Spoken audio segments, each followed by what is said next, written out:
কোরআনে কারিমে ইঙ্গিত আছে, আখাযনাহুম বাগতাতান, আমি আল্লাহ নিজে তাদেরকে হঠাৎ করে ধরলাম। কিভাবে?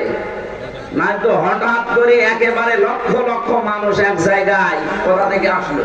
আমার আল্লাহ মনে হয় ফেরেশতা ওর ভেতরে মানুষের আকৃতি দিয়ে পাঠিয়েছে।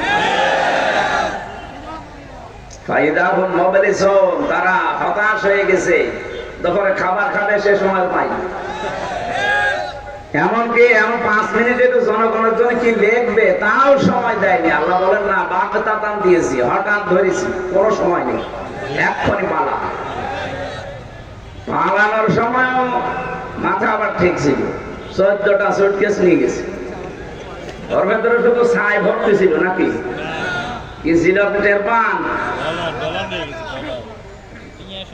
বাংলাদেশটাকে তলাবিহীন ঝড়ি বানিয়েছে 15.5 বছরে, আন্দাজে নাম করেছে আমরা রোল মডেল।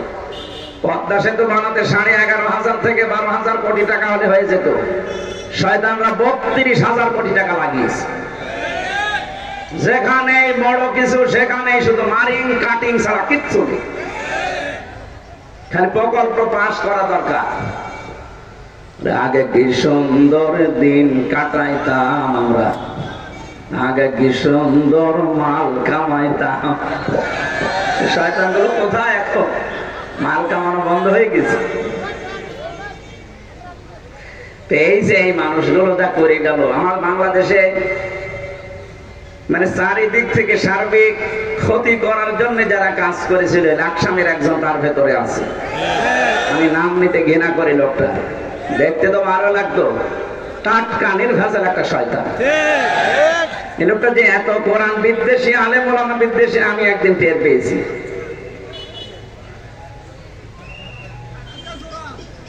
ঠিক আছে ভাই, সম্মানিত ভাইরা, এই জন্য এই যে কুফরি ঢেকে ফেলা, কুফরি মানে সত্যকে ঢেকে রেখেছিলেন যারা, আমরা এই জন্য বাংলাদেশ সরকার এখন যারা দায়িত্বে আছে তারা কিন্তু মাঝে মাঝে জানাচ্ছে 8 সাল থেকে 24 সাল পর্যন্ত যা করেছেন, শুধু জুলাই আগস্টের বিচার হবে না, পুরাটাই 15.5 বছরের বিচার হবে। 8 থেকে 14-24 পর্যন্ত যারা নির্বাচনের নামে পুরাটা সিটারি আর ভাগপারি করে, কেউ সাবেক এমপি, এখন কেউ সাবেক মন্ত্রী। কিসের সাবেক এমপি আপনি? আপনার জন্য সাবেক এমপি সাবেক মন্ত্রী লেখা যায় নেই, কারণ আমরা ভোট দেই। আপনি এতটুকু লিখতে পারেন সাবেক চোর, হ্যাঁ যেটা সত্য এটা লিখবেন। এতটুকু লিখবেন সাবেক ডাকাত, কারণ আপনি ডাকাতি করেছেন। হ্যাঁ কথা বলেন না, কারণ এদেশে ভোট হয়েছে, ভোট যেন হয় সেই পরিবেশ তো আমরা চাচ্ছি। এই জন্যই তো সময় দেওয়া হচ্ছে কিছুদিন। অনির্বাচিত সরকারের হাতে আমরাও দেশটাকে দিতে চাই না। এটা যতদিন থাকবে ওদের ষড়যন্ত্র বসে থাকবে না। ওরা কিন্তু চেষ্টা চালাচ্ছে বিভিন্ন কায়দায়, সবচাইতে বেশি চেষ্টা চালায় জালেমরা হিন্দুদের দিয়ে।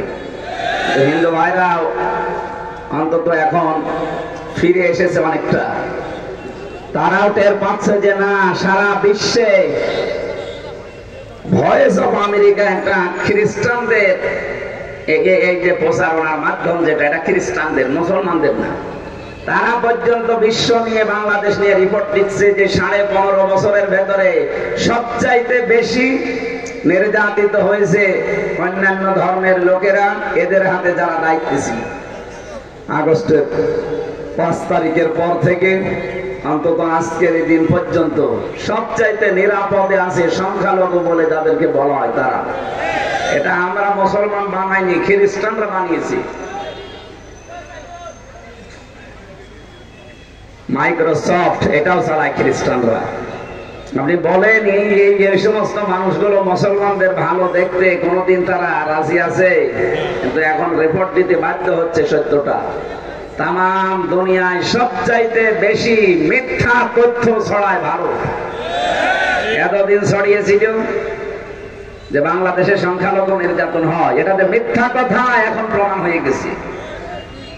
সেদিন গাইবান্ধায় ডাক্তার শফিকুর রহমান আমিরে জামাত, উনি বক্তব্য দেওয়ার আগে একজন হিন্দু পুরোহিত ঠাকুর মানে কথা বলছিলেন যে আমরা সবচাইতে নিরাপদে আছি এই দেশে এখন আগস্টের 5 তারিখের পর থেকে। আর আমরা যা পর্যবেক্ষণ করে দেখছি এই বাংলাদেশে, জামাতে ইসলামী এরা যদি সত্যি দায়িত্ব পায়, এদেশে সবচেয়ে বেশি নিরাপদে থাকবো আমরা। একটা হিন্দু পুরোহিত ঠাকুর সেই কথা বলে কোন কোন কারণে বলেন, কিছু তো কিছু পেয়েছে অবশ্যই, সে দেখছে না বাস্তবতা। এই জন্য আমরা যারা মাসলুম আছি, শুধু 14 দল বাদ দিয়ে প্রত্যেকে আমরা কম বেশি মাসলুম। কি কথা বলেন না কেন? জেলখানায় এই 14 দল বাদ দিয়ে সবাই আমরা ছিলাম একসাথে। 14 দল বাদে বাকি এদেশে আমরা যারাই আছি, সে বিএনপি বলেন, জামাত ইসলাম বলেন, চরমনাই বলেন, হেফাজত, ওখানে যে সব এক। ভেতরে আমরা কামড়া কামড়ি যাই করি, বাইরে ভেতরে সব আমাদের জালেমরা এক জায়গায় তালা লাগিয়ে রাখে। তারেক জিয়া সাহেবের পিএস আর আমার মামুনুল হক সব এক জায়গায় তালা লাগিয়েছে, রাখ এখানে। এখানে জালেম যারা, তারা সব এক, আমরা মাজলুম। যারাই আমরা মজলুম, এই মানুষগুলো এখন ছোটখাটো বিষয় নিয়ে আমার মনে হয় এই দ্বন্দ্ব বাদ দিয়ে এক জায়গায় হওয়া দরকার। ভাই দেশটা যদি না থাকে আপনি দাঁড়াবেন কোথায়? কি ষড়যন্ত্র করছে ওরা দেখছেন। এখনো যদি আমরা এক হতে না পারি, ওর চট্টগ্রাম বলে নিয়ে নেবে, ওর বাবা চট্টগ্রাম।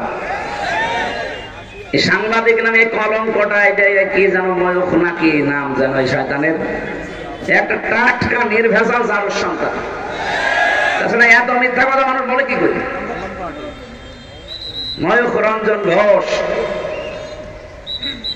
একেবারে দাদার বানানো ছেলে, হাতে বানিয়েছে দাদা। কি কথা বলেন না কেন?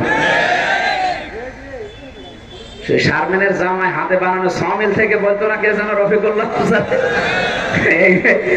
এই ঘোষকে মনে হয় একেবারে দাদা হাতে করে বানিয়েছে।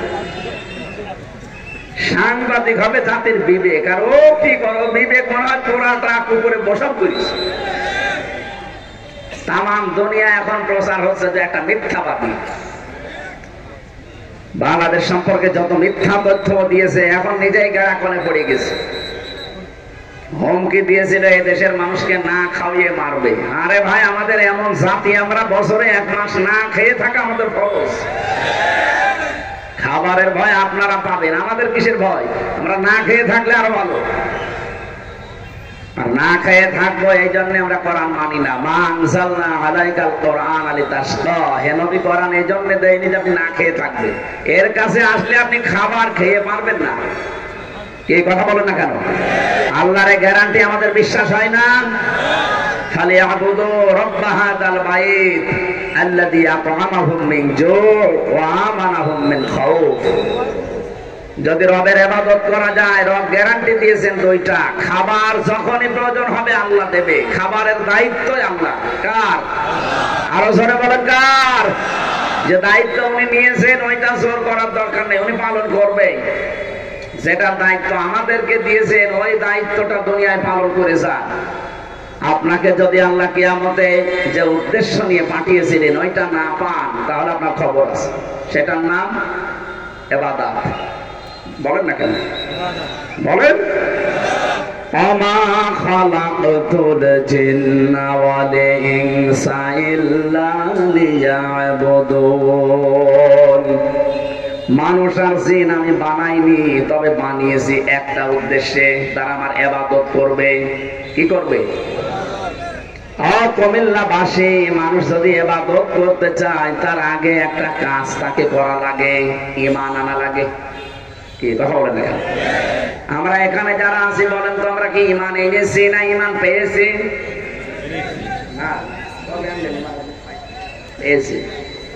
আপনার বাপ দাদা মুসলমান ছিল, এই কারণে আপনি ঈমান পেয়ে গেছেন।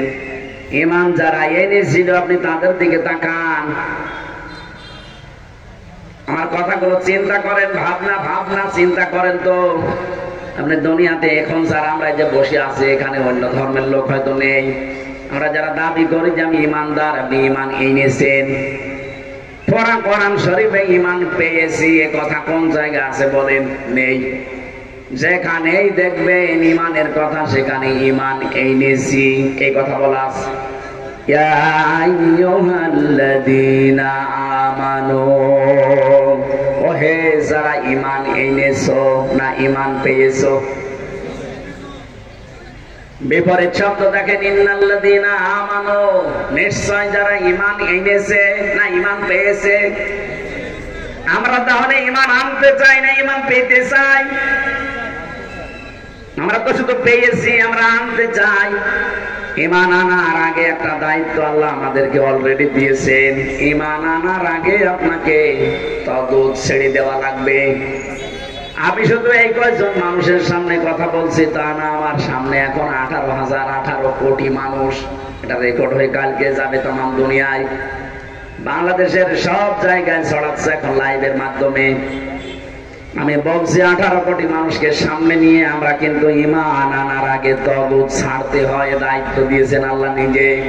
ফামান ইয়াকফুর বিত-তাগুতি ওয়া ইউমিন বিল্লাহ।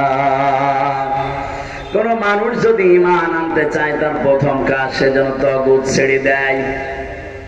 ফাকাদ ইসতামসাকা বিল উরওয়াতিল ওয়াসকা, তাহলে সে এমন একটা মজবুত জিনিস ধারণ করতে পারবে, লাম ফিসামা লাহা, কখনো সেটা ছিড়বে না। ও বাংলার মানুষেরা, এই দেশের যারা তাগুত ছেড়ে দিয়ে ঈমান আনে তাদেরকে আপনি যতই টর্চার করেন জীবনও টলাতে পারবেন না। আমি নাম ধরে বলি মাঝে মাঝে শিক্ষার জন্য। ডক্টর শফিকুল ইসলাম মাসুদ শিবিরের 57 দিন লোকটা রিমান্ডে ছিল, শুধু তাগুত ছেড়ে দিয়ে ঈমান এনেছিল। এই জন্য জালেমরা তাকে টলাতে পারেনি। এই কথা বলতে দেখেন, বাকি কত বড় বড় মনে হয় পীর সাহেব জান্নাত থেকে পালিয়ে এসেছে, এত বড় বড় ইমাম শুধু তাগুত ছেড়ে না দিয়ে ঈমানের দাবি করত। এজন্য বাতাস পাল্টিয়েছে, সেও পাল্টিয়ে গেছে। আপনি তাহেরি হুজুরের দিকে খেয়াল করেন তো, কত বড় হুজুর মনে হয়। তার পাগড়ি দেখলে, জুব্বা দেখলে, বাপড়ি দেখলে মনে হয় জান্নাত থেকে কেবল আসলো। আর মেকআপ করে ওঠে, কি সুন্দর লাগে দেখতে। অথচ সেই দিন পুলিশের তাড়া খেয়ে পালিয়েছে। আরে ভাই, পুলিশ আসলে তার খুশি হওয়া দরকার যে আমি নিরপরাধ, আর পালিয়েছে। তাগুত ছেড়ে না দিয়ে ঈমানের দাবি করে, এজন্য ওর ঈমান ওকে ধরে রাখার ক্ষমতা দেয়নি। জালেমদেরকে দেখলে মানুষ খালি পালিয়ে যায়। এত কাটছাট বলার পর যদি না বোঝেন, এখন যিনি কালো কি বাইতুল মুকাররমের ইমাম, তার আগে যেটা ছিল ওটা একেবারে 5 আটা গোলাম ছিল। কি কথা বললেন না? বিশেষ করে বাংলাদেশে ওলামা লীগ যারা বলেন তো, এগুলো আলেম নামে কলঙ্ক না? যে লোকটা স্লোগান দিতে পারে জয় বাংলা, জয় বঙ্গবন্ধু, জয় শেখ হাসিনা, ও আল্লাহু আকবার নারায়ে তাকবীর মানে না। নৌকা মার্কা নিয়ে দাঁড়িয়েছিল লড়াই থেকে। আমার মনে হয় নৌকা নিয়ে না দাঁড়িয়ে কুকুর মার্কা নিয়ে দাঁড়ায় তাও পাশ করতো। কথা বলেন কেন? আপনি এত নিচে নেমে গেলেন, জানছেন লক্ষ শাপলা চত্বরে লক্ষ লক্ষ মানুষকে দুনিয়া থেকে বিদায় করার মাস্টার মাইন্ড সে। এরপরও আপনি তাকে কওমি জননী নাম দিয়ে দিলেন স্বার্থের কারণে। আপনি মানুষ, এই জন্যই তো মানুষ এখন আপনাকে ঘৃণা করে। এই যে ফরিদউদ্দিন মাসুদ আলেমদের ফাঁসি চেয়েছে শাহবাগে গিয়ে, বলছে জীবনের পূর্ণ কাজ করলাম এই জায়গায় এসে। এটা টাটকা নির্ভেজাল শয়তানিটা। মুনাফিক মানে মুনাফিকের বাপ ওইটা। আলেম নাম দিয়েছে তো জবাই করা দরকার শয়তান। এদের কারণেই তো জালেম এত সাহস পেয়েছে। 2732 জন ছেলে মেয়েকে হত্যা করেছে এই আগস্টের 5 তারিখের আগ পর্যন্ত। কিভাবে মারছে আপনি দেখেননি? একেবারে সরাসরি এই জায়গায় গলি লাগিয়ে শেষ করার পরে আবার ভ্যানে তুলে দিচ্ছে লাশটা।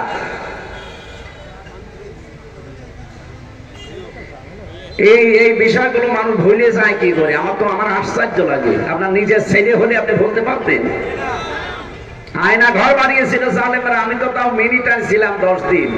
কি যে কষ্ট দেয় এর ভেতরে, বিটটাই তো আরো বেশি।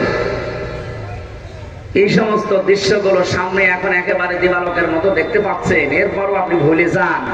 গণকবর দেয় যেখানে 20 জন 25 জন একবারে ভ্যান থেকে নামিয়ে কবরে মাটি দিয়ে দিচ্ছে, কোনো জানাজা নেই, লাশও ধোয়ানো নেই। আর তার পক্ষে এখনো অনেকে সাফাই গায়, একে জালেম হওয়ার জন্য যারা দায়ী তাদেরকে খবর দেওয়া দরকার। কুষ্টিয়া একটা ধরা পড়েছে 2-3 দিন আগে, কুষ্টিয়ার সাবেক এসপি ছিল তানভীর আরাফাত, আলেমদেরকে গালি দিতে আর বলতো হাত ভেঙে দেব। এখন ওর হাত ভাঙা দরকার।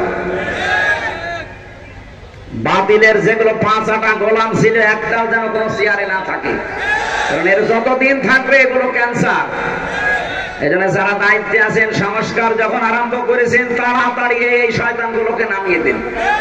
এতদিন যারা বৈষম্যের শিকার হয়েছিল তাদেরকে ওই জায়গাগুলো দিন। কথা বলেন না কেন?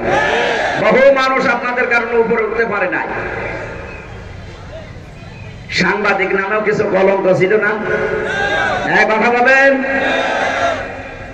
এই লোকগুলোকে এখন আমার মনে হয় ধরে ধরে একবার 24 ঘন্টা তালা লাগিয়ে রাখা দরকার। ফাঁসির ওই কন্ডেম সেলের ভেতরে দেখেছি, ওই আয়না ঘরের ভেতরে কিছু মানুষকে এমনি রাখার পর পায়ে তালা লাগিয়ে দেয় শিকল দিয়ে। এরকম ওদের 5 বছর 7 বছর 14 বছর যদি একাধারে রাখা যায়, তখন টের পাবে যে জুলুমের কি স্বাদ। এজন্য যারা জালেম জুলুম করেছেন আপনাকে আল্লাহ আর হেদায়েত দেবে না। আল্লাহু লা ইয়াহদিল কওমাজ জালিমিন। ইহদি এটা মুজারে, বর্তমান ভবিষ্যৎ, প্রেজেন্ট ফিউচার। জালেমদের আল্লাহ হেদায়েত দিচ্ছে না, দেবেও না।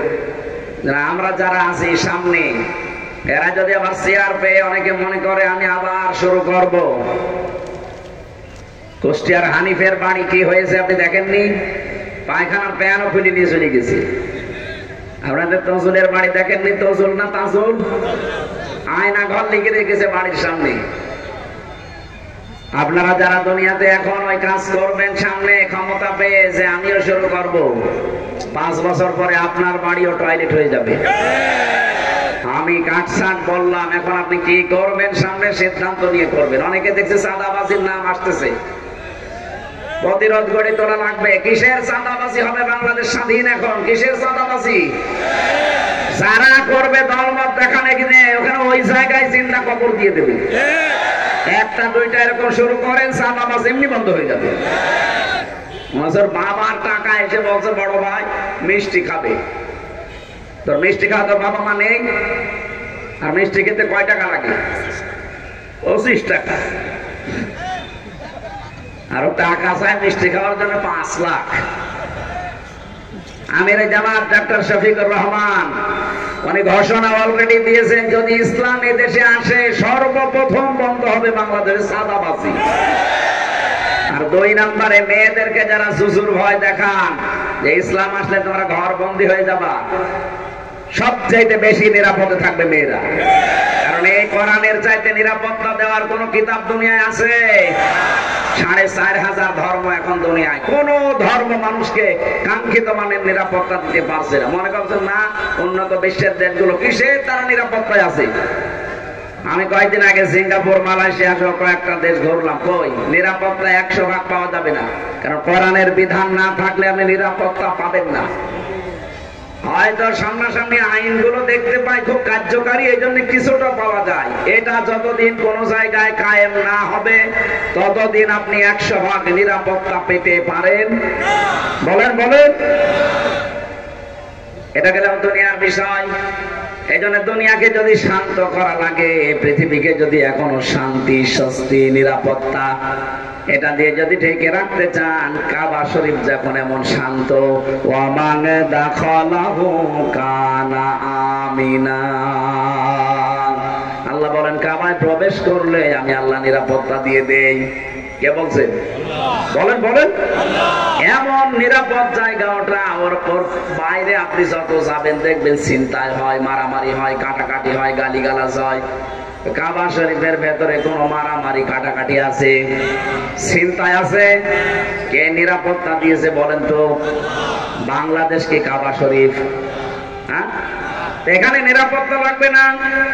আর 24 ঘন্টা এখনো পর্যন্ত আমরা আতঙ্কে আছি। কেন আমরা আতঙ্কে থাকবো? আমরা মুসলিম। রাস্তায় কাঁটা পড়ে থাকলে ইমানের দাবি কাঁটা ফেলে দাও। সেই জাতির কাছে অন্য কোন মানুষ নিরাপত্তাহীনতায় ভুগবে এটা তো আশাই করা যায় না। কথা বলেন ঠিক কিনা? এই জন্য আমাদের এখন চিন্তা ভাবনা করা দরকার, বাংলাদেশ যেহেতু কাবা না, কিন্তু কাবার মতো এটা আমরা নিরাপদ বানাতে চাই। সূরা আনআম 7 নম্বর পারা 17 নম্বর পৃষ্ঠার প্রথম নম্বর লাইনের 82 নম্বর আয়াতে আল্লাহ এই তথ্যটা দিয়েছেন। যারা নিরাপত্তা পেতে চাও তাহলে এই কাজগুলো করবা। আল্লাযীনা আমানু ওয়ালাম ইয়ালবিসু ঈমানাহুম বিযুলমিন উলাইকা লাহুমুল আমন ইলা আখির আয়াত। আল্লাহ পাক বলেন যারা ঈমান আনবে আর ঈমানের সাথে শিরিক মিশ্রণ করবে না, জুলুমকে মেশাবে না, আমি আল্লাহ পাক এই দুইটা কাজের কারণে তাদেরকে নিরাপত্তার হকদার বানিয়ে দেব। বলেন সুবহানাল্লাহ। এই দেশে এখন আইনের চাইতে আইন তো পাশ করাই লাগবে। আইনের চাইতে যদি আমরা আল্লাহর কোরআনে বর্ণিত এই দুইটা নিয়ম মানতে পারি, দল মত জাতি বর্ণ ধর্ম নির্বিশেষে, ঈমান আনার পর ঈমানের সাথে যেন জুলুম মিশ্রণ না হয়। এখানে জুলুম মানে শিরিক। জুলুম মানে কি? আমাদের কাজে কর্মে বিশ্বাসে আকীদায় কোন জায়গায় যেন শিরিক না থাকে। এখনো অনেক শিরিক আমাদের ভেতরে ঢুকে আছে, এই কারণে আল্লাহর পক্ষ থেকে আমরা নিরাপত্তা পাইনি। আয়াতে মাঝের কথা কিন্তু উলাইকা লাহুমুল আমন, আল্লাহ যেন এই হাত দিয়ে এভাবে দেখিয়েছেন এই বাংলার মানুষগুলো। কোরআনে কারীম যেখানে থাকবে সেই জায়গার জন্য ইঙ্গিত। এই মানুষগুলো উলাইকা লাহুমুল আমন, এরাই নিরাপত্তার হকদার। এ কথা কার? আল্লাহর কথা মিথ্যা হতে পারে? তাহলে আমাদের বিশ্বাসে যাদের শিরিক আছে আপনি এখনই তওবা করবেন। বিশ্বাসের শিরিক মানে আল্লাহ যেটা পারে ওটা অন্য কেউ পারে, বিশ্বাস করার নাম শিরিক। কথা বলেন না কেন? আল্লাহ যেটা পারে ওটা অন্য কেউ পারে, এ বিশ্বাস করার নাম কি? আরো জোরে বলেন তো, ক্ষমতায় দিতে পারে কে? এটা যদি কেউ বলে না জনগণ ক্ষমতার উৎস, ও কিন্তু শিরিক করছে। আর শিরিক করলে সে লোকটা মুশরিক, আর মুশরিক হলে তার বিনা হিসাবে জাহান্নাম। বাংলাদেশে এই বিশ্বাসের মানুষ নেই। কারা আছেন হাত তোলেন তো। এই দেখেন, আন্দাজে শোনেন আপনি। না না, ঠিক হয়নি। এভাবে এরকম ছাত্র আমার লাগবে না। আপনি অ্যাক্টিভ ভাবে শুনবেন। কয় এটা তো হাত তোলেনি, বুঝে বুঝে শুনতেছে না। আপনি 5 মিনিট কথা শোনেন, চিন্তা ভাবনা নিয়ে শোনেন আমি কি বলতে চাই। আমি তো গতানুগতিক বাবা কি করেছে দাদা কি করেছে বলছি না। কোরআনে কারীম থেকে একেবারে নিরেট তথ্য যেটা ওইটা তুলে আনছি। এই দেশে হাজারো মানুষের ভেতরে শিরিক আছে, যে ক্ষমতায় মনে হয় জনগণ দিতে পারি, আছে না? এ বিশ্বাস পাল্টাতে হবে, নাই তো আপনার নামাজ রোজা হজ যাকাত সব মাঠে মারা যাচ্ছে।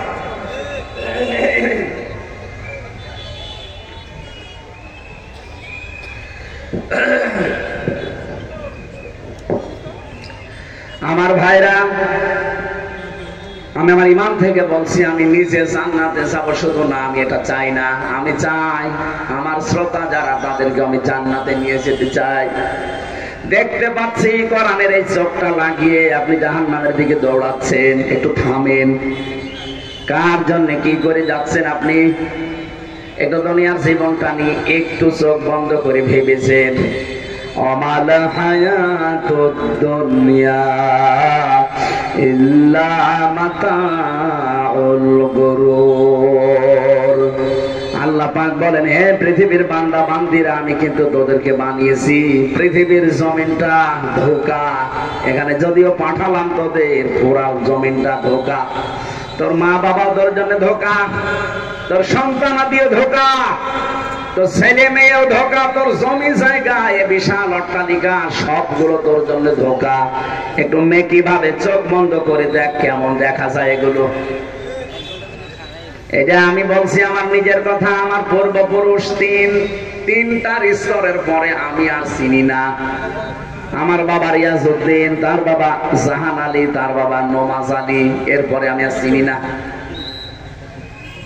অথচ নমাজ আলী মাত্র 62 বছর আগে মারা গেছে। এই লোকটার বাবা যদি এখন এসে আমারে বলে কুষ্টিয়ার এই দোতলা বাড়ি আমার, এই ভিটা আমার, ওর দাঁত মুখ খুলে ফেলবো না বলো? ভণ্ডামি করার জায়গা পান না। আমি তো নওয়াজ আলীকে চিনি না, আপনি কোথাকার কে? কারণ আমি তারে দেখিনি। আমি নওয়াজ আলী পর্যন্ত ছোটবেলায় একটু দেখেছিলাম, ওনার বাবাকে তো আমি আর দেখিনি।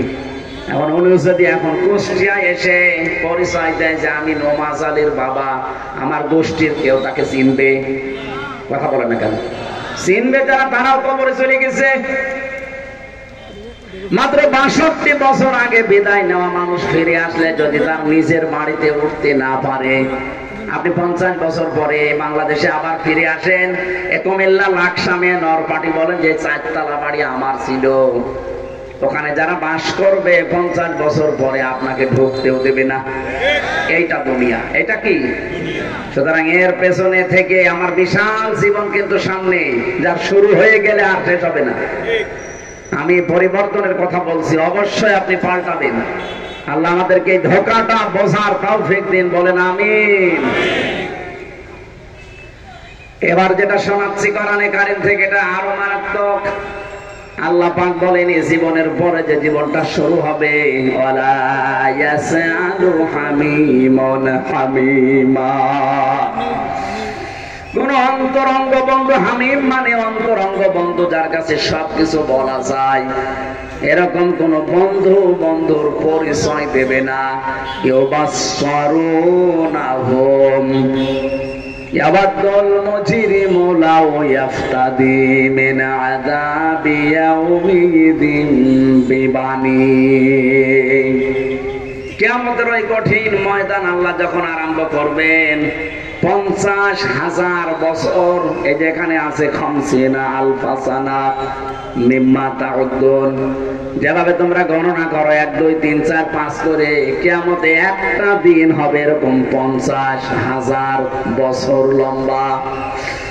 ওই দিনে মানুষ দাঁড়িয়ে থাকবে, মাথার 1 হাত উপরে সূর্যটা এসে টকবক করে মগজগুলো পড়বে। এটা শুধু শোনার জন্য না, শুনে একটু নিজেকে ওই জায়গায় দাঁড় করান তো, কত কঠিন পরিস্থিতি আমার সামনে। মাটি পুড়িয়ে তামা হয়ে যাবে, একটাই মাত্র আওয়াজ থাকবে পুরা ময়দানে, পানি চাই। কি চাই? আপনি মনে করেন আমি ওই ময়দানে আছি, আল্লাহ পাক এবার নিজে দাঁড়াবেন বিচার করার জন্য। হঠাৎ আমাকে ডাক দিয়ে যদি বলে যে 60 বছর 70 বছরের একটা জীবন দিলাম, কি কি করলি আমার সাথে বল। আপনি নিজের দিকে তাকিয়ে বলেন তো, যা করেছেন জবাব দেওয়ার মতো কায়দা আছে? এমন এমন গুনাহ আমাদের জীবনে আছে যেটা আমার মায়ের বাবার কাছেও বন্ধুর কাছেও বলা যায় না, এরকম গুনাহ নেই? ওটা আপনি আল্লাহর সামনে বলবেন কি করে? এই জন্য এখন থেকে পাল্টাবেন, যেটা বলা যায় এরকম গুনাহ করব, যেটা বলা যায় না এরকম গুনাহ আমি আর করব না। তাহলে এই মাহফিলে আসা সাকসেস হবে। এই যে মোবাইলের মাধ্যমে যারা অপরাধ করেন, গুনাহ করেন, এই মুহূর্ত থেকে তওবা করে ফেলেন। এখানে যদি এমন কোন দৃশ্য থাকে যেটা নিজে দেখলে ভালো লাগে, অন্য কেউ দেখলে লজ্জা পান, এই মুহূর্তটা ডিলিট করে ফেলেন। কারা কারা এরকম অবৈধ জিনিস ডিলিট করে ফেলবেন? হাত তোলেন তো। দাঁড়িয়ে আলা মানুষ, আপনার মোবাইলে কি আছে? মুরব্বী মানুষ আপনি, হ্যাঁ? মোবাইলে কি উলঙ্গ নাচ আছে? আপনার হাত তোলার দরকার কি? যুবক মানুষ যারা, তাদেরকে বলছে ওটা পাল্টা নাচ ছাড়া দেখো, যেটা সামনে সামনে দেখলে ভালো লাগে, কেউ দেখে ফেললে লজ্জা লাগে, এমন জিনিস নেই? কথা বলেন না কেন? এইগুলো ডিলিট করবেন তো? হ্যাঁ, এই মাহফিল সাকসেস ইনশাআল্লাহ।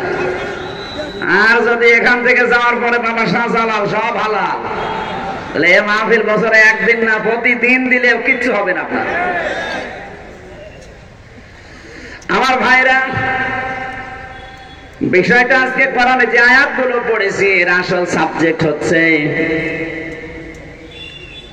কি? মুক্তিপণ। মানুষ বিপদে পড়লে মুক্তিপণ দিয়ে বাঁচতে চায়। আল্লাহ বলেন এরকম কঠিন বিপদ যখন ঘিরে ধরবে, তখন মুক্তিপণ দিতে চাইবে। একটু বাতাস দেন, মুক্তিপণ দিতে চাইবে আল্লাহর কাছে। প্রথম নম্বরে আল্লাহ জানিয়েছেন ইয়াউমাইদিন বিবানি, তার সন্তানকে বলবে আল্লাহ দিয়ে দিলাম। সন্তানের কথা প্রথম দিলেন কেন? আমি দেখেছি এই জেলখানায় 3টা বছরে আমার সন্তানের প্রতি বেশি মায়া বেড়েছে। মা বাবা স্ত্রীর চাইতেও বেশি মায়া আমার ওই ছোট মেয়েটার প্রতি হয়ে গিয়েছিল, কারণ তাকে দেখি নাই। সন্তান পর্যন্ত কিয়ামতে বলবে আল্লাহ এটা দিয়ে দিলাম।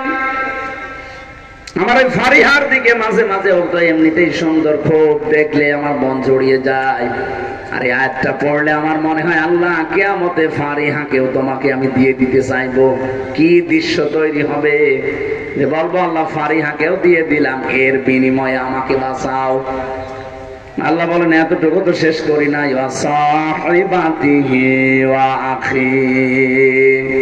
তার নিজের স্ত্রী তার ভাই পর্যন্ত বলবে আল্লাহ এইটাও দিয়ে দিলাম জান। আমার জ্ঞাতি গোষ্ঠী যারা আমাকে আশ্রয় দিত, আমার দলের লোক, বংশের লোক, আমার আত্মীয়, এদেরকেও আমি দিয়ে দিলাম।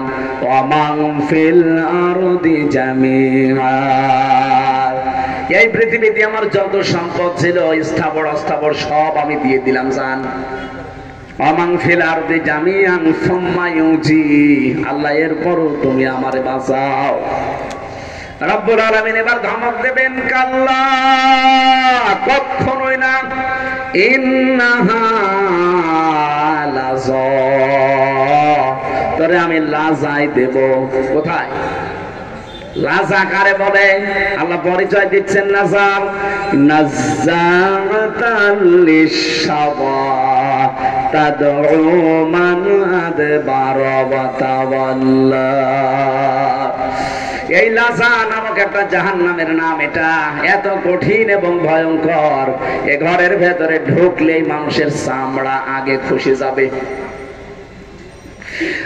কুমিল্লাবাসী, এটা কিন্তু আমার আপনার সবার জন্য আমার মনে হয় অপেক্ষা করছে।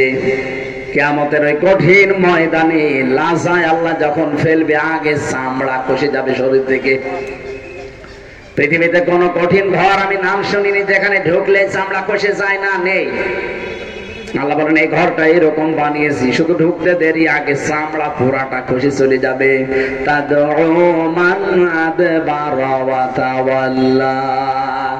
এই ভয়ঙ্কর ঘর কাদেরকে ডাকবে জানো? তাদেরকে ডাকবে যারা সত্যকে সত্য জানার পরও অ্যাবাউট টার্ন করে উল্টা দিকে চলে গেছে। আর এই চরিত্রের মানুষ বাংলাদেশে বেশি। চোখে আঙ্গুল দিয়ে এদেরকে সত্যটা দেখানো হয়, এরপরেও যেন অ্যাবাউট টার্ন করে চলে যায়। আমি কথা কি বলতে চাই বুঝেছেন তো? সত্যকে সত্য জানার পরও যারা মানতে চায় না, তাদের জন্য এই লাজা। এখন আপনি নিজে ভাবেন, আপনি যাবেন কোথায়? আমার মনে হচ্ছে আমরা যা করছি লাজার উপযুক্ত হয়ে বসে আছে। আল্লাহ বলেন দ্বিতীয় নম্বরে তাদের গুণ হবে এরা শুধু মাল সম্পদ জমা করত, আর কি করে সংরক্ষণ করা যায় সে চিন্তা করত। একটা মানুষের চলতে কয় টাকা লাগে বলেন তো? অথচ আপনি কি করেছিলেন 15.5 বছরে? একজনেই যদি 36,000 কোটি টাকা চুরি করে, তার টাকা লাগে কত জীবনে? 42,000 কোটি টাকা প্রতি বছরে পাচার করতেন এই দেশ থেকে। প্রতি বছরে 42,000 কোটি টাকা শুধু পাচার হয়েছে। এমনিতেই তো সাহস করে বলতো না যে পদ্মা সেতু নিজের টাকায় বানাবো, এই কারণে বলতো, কারণ তো জানে যে কত কিছু পাচার হয়। এত টাকা পাচার করেছে। বাইরে আমি শালী বেগম পাড়ার নাম শুনতাম, আমি দেখে আসলাম সেদিন সাহেব পাড়াও আছে। সাহেব পাড়া আছে মালয়েশিয়া, সাহেবরা সাহেবের নাম দিয়ে দিয়েছে শুধু সাহেব পাড়া। কিন্তু শয়তানরা থাকে না ওখানে, যে ওরা সব হোটেলে থাকে। আমি যে হোটেলে থাকি, হোটেলের নিচে দেখি 2 জন শয়তান বসে চা খাচ্ছে। কি আপনারা এখানে? বলছে হুজুর আমরা আগেই পালিয়েছি। কেন আপনারা সাহেব পাড়ায় থাকবেন না? বলে তালা লাগানো, ওখানে গেলে জনগণ পিটিয়ে মেরে ফেলবে। যত টাকা কামিয়েছে প্রতিটি দিক আর বিভাগের মানুষেরা, আমার মনে হয় সব টাকা এখন আল্লাহ দুনিয়ায় ওসুল করছে। প্রত্যেকটা দিক আর বিভাগে, প্রশাসনে, বিচার ব্যবস্থায়, শিক্ষা ব্যবস্থায় স্বাস্থ্য খাতে যেই খাতে ছিল একেবারে জনমের খাওয়া খেয়েছে। শুধু খেয়ে শেষ করলে তো হয়, বলে খাবো এবং জমা করে রাখবো। এই যে খালি খাবে আর জমা করে রাখবে, এই চিন্তা ভাবনা দুনিয়ায় যাদের ছিল তাদেরকে আল্লাহ লাজায় দেবে। আমাদের তো এই চিন্তা ভাবনা নেই। যদি থাকে কারো সে পাল্টিয়ে যাবেন। যাদের ছিল তারা এখন অলরেডি আস্তে আস্তে ধরা খাচ্ছে। দুনিয়ায় যদি এভাবে ধরা খেয়ে অপমান হয়, আপনি দেখছেন না কিভাবে অপমান হচ্ছে মন্ত্রী লেভেলের লোক। ইনু ডিম মেরেছে, পচা ডিম। কালামানিকের মতো মানুষ কলা পাতা শুয়েছিল, ওর বিছিয়ে উড়ে গেছে। আল্লাহর কি অপমান করবে? এটা তো দুনিয়ার বিষয় গেল। আরে ভাই, জেলে গেলেই মানুষ অপমান হয় তা না, কয় আমি জেলে ছিলাম না। কত মানুষকে দেখতাম পিজন ভ্যাঙের পেছনে দৌড়াচ্ছে আর কান্নাকাটি করছে, বলছে হুজুর আমরা জানি আপনারা নিরপরাধ, কোনো চিন্তা করবেন না, জালেমরা টিকবে না। আর এদের এখন নিয়ে যাচ্ছে মানুষ গালি। কি আমি তো ওই বাংলা গালি জানি না, একেবারে বাংলা ইংরেজি মিলিয়ে যত রকমের গালি আছে সব কোঠের বারান্দায় দিচ্ছে। সহ্য করতে অনেকে না পেরে পচা ডিম মারছে। অথচ কয়েকদিন আগে ওর নাম ছিল মন্ত্রী হাসানুল হক ইনু, ছিল না? আমার ভাইরা জন্য এই চরিত্রগুলো যাদের আছে তাদের কিন্তু সামনে এই দিন লাজায় আল্লাহ দিয়ে দেবে। ওরা মুক্তিপণ হিসাবে নিজের ছেলে মেয়ে, বউ, ভাই, জ্ঞাতি গোষ্ঠী, দলের লোক, দুনিয়ার সব সম্পদ দিয়েও বাঁচার চেষ্টা চালাবে। শেষ পর্যন্ত আল্লাহ রাগান্বিত হয়ে বলবেন কাল্লা, কখনো না, ইন্নাহা লাযা, তোরে আমি লাজাই দেব। কি বর্ণনা দিলাম লাজার, আপনি কি শুধু শুনলেন? একটু ভাবেন তো, এ কঠিন জায়গায় যদি আমারে আপনারে যাওয়া লাগে, গেলে আগে চামড়া খসে যাবে। রিমান্ডে আমাদেরকে কিছু জিনিস দেখিয়েছিল, মেশিন পত্র, যেগুলো দিয়ে আমরা শুধু নখ তুলে ফেলি, চামড়া তুলি, এবার আঁচড় দিলে চামড়া উঠে যায়। কিন্তু আমি দেখিনি যে তুলেছে কিভাবে। নখ তোলার জিনিসগুলো আমি দেখেছি, পায়ের নখ, হাতের নখ তুলে নিচ্ছে। দিনের বেলা যাদের রিমান্ডে নিয়ে এগুলো তুলতো, রাতের বেলা দিত পাশের রুমে, চিৎকার করে করে তারা এমন বিকট কান্না দিত, মানে এই যে নখটা আর পায়ের নখ তুলে ফেললে কি কি যন্ত্রণা। এরপর আবার লবণ দিয়ে দেয়।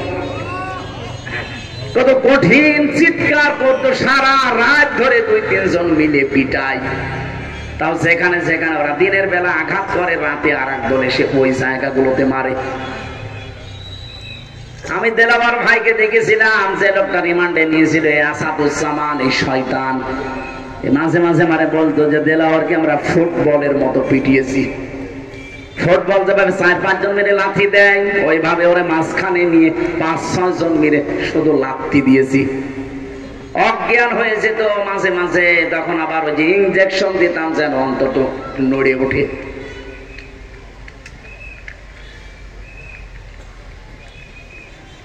আল্লাহ রাব্বুল আলামিন ওই বর্ণনাটা এখানে দিয়েছেন যে ওদেরকে নাযাআতাল লিশাওয়া, চামড়া তুলে ফেলা হবে, খালি ঢুকতে দেরি ঘরে। যারা 15.5 বছরের জুলুম, অত্যাচার, নির্যাতনের একেবারে শেষ পর্যায়ে চলে গিয়েছেন, আপনার কি হবে আপনি বলেন তো? কারো কাছে বিচার দেওয়া লাগবে না, নিজের বিচার নিজেই করেন। কোরআনে কারিমে এটা আছে, সূরা আলে ইমরান 168 নম্বর আয়াতে পাবেন শেষের দিকে। আল্লাহ পাক বলেন, ইন্নামা নুমলি লাহুম লিয়াজদাদু ইসমা ওয়া লাহুম আযাবুম মুহিন। এই মানুষগুলোর পাপের বোঝা, অন্যায়কারী যখন একেবারে শেষ পর্যায়ে পৌঁছে যায়, ওই মানুষটাকে আমি আস্তে আস্তে ছাড় দেই। একেবারে শেষে যখন চলে যায় তখন আর ছাড়ি না। ছাড় দিয়েছিলাম কিন্তু ছেড়ে আর দেই না। ওয়ালাহুম আযাবুম মুহিন দেওয়া আছে আয়াতের শেষে। মুহিন মানে অপমানজনক শাস্তি। ওরে এত বেশি অপমান দুনিয়া আখেরাতে করব, দুনিয়াটা দেখে মানুষ আটকে উঠবে, আর আখেরাতেরটা তো দেখতে পাবে না, শুনলেই মানুষ কষ্ট পাবে। সেই কষ্টের কথা এটা। আমরা যারা এরকম পর্যায়ে পৌঁছে গেছি, আপনি শুধু এখন মাপ পেতে পারেন।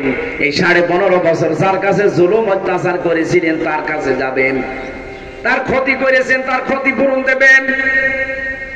আপনার কারণে অনেক মানুষ ছেলে হারিয়েছে, মেয়ে হারিয়েছে, স্বামী হারিয়েছে। কথা বলছেন না কেন?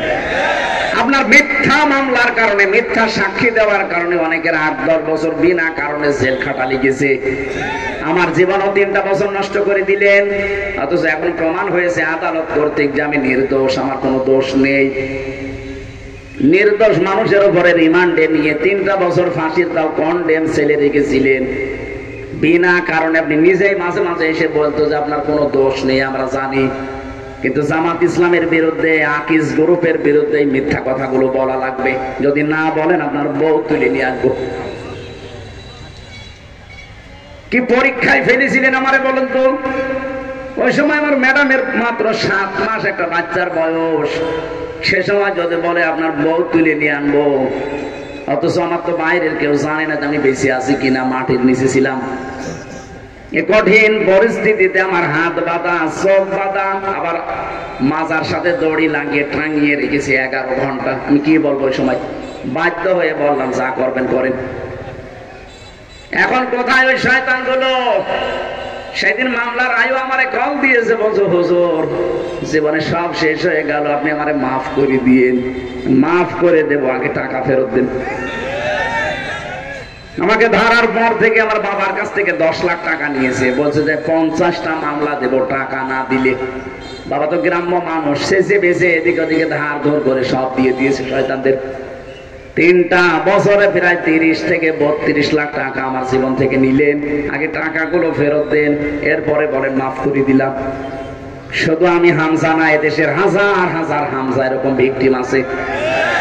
কথা বলুন, আপনার এই লাকসামে ওই শয়তানটার কারণে কত মানুষ উপরের চেয়ারে উঠতে পারে নাই, কত মানুষ বাড়িতে থাকতে পারে নাই। গুম হয়ে গেছে 2 জন। কি জবাব দেবেন আপনি?